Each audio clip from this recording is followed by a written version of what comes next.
తిరుపతిలో జరగాల్సిన ప్రపంచ తెలుగు మహాసభల నిర్వహణ తేదీలో ఎలాంటి మార్పు ఉండబోదని ప్రకటించిన ప్రభుత్వం వాతావరణ మార్పుల దృష్ట్యా ప్రధాన వేదికను మార్చింది.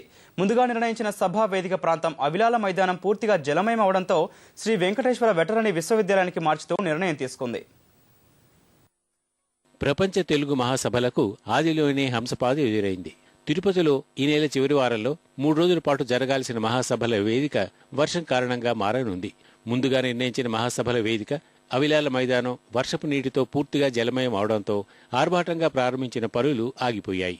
ఇక పనుల నిర్వహణ కష్టసాధ్యమని అధికారులు తేల్చేయడంతో సభల నిర్వహణ సాధ్యాసాధ్యాలపై ముఖ్యమంత్రి సంబంధిత మంత్రులు ఉన్నతాధికారులతో చర్చించారు.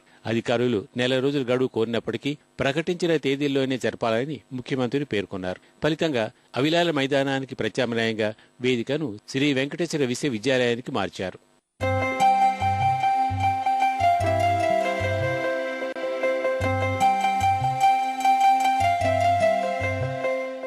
మహాసభలకు ఇప్పటికే రాష్ట్రపతి షెడ్యూల్ ఖరారైనందున సభల్ని వాయిదా వేయకూడదని నిర్ణయించారు. ఒకవేళ వాయిదా వేస్తే మరోసారి ఆహ్వానించడంలో ఎదురయ్యే ఇబ్బందులతో పాటు విదేశీ ప్రతినిధులు ఇక్కట్లు ఎదుర్కొంటారనే ఉద్దేశంతో వేదికని మార్చాలని నిర్ణయం తీసుకున్నారు. అంతేకాకుండా మహాసభల నిర్వహణ సమయంలో క్రిస్మస్ సెలవులు ఉండటం వల్ల విదేశీ ప్రతినిధులు ఎక్కువ సంఖ్యలో వచ్చే అవకాశం ఉంటుందన్న భావనతో మహాసభల తేదీల్లో మార్పు చేయలేదు.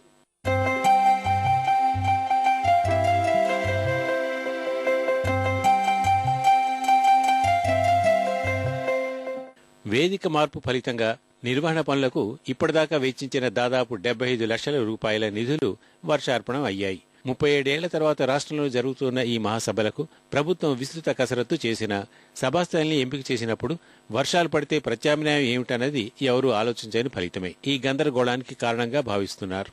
సహజంగా నవంబర్, డిసెంబర్ మాసాల్లో అల్పపీడనాలు, వాయుగుండాలు, తుపాన్లకు పెట్టింది పేరు. ఈ 2 మాసాల్లోనూ గరిష్ట వర్షపాతమే ఇక్కడ నమోదవుతోంది.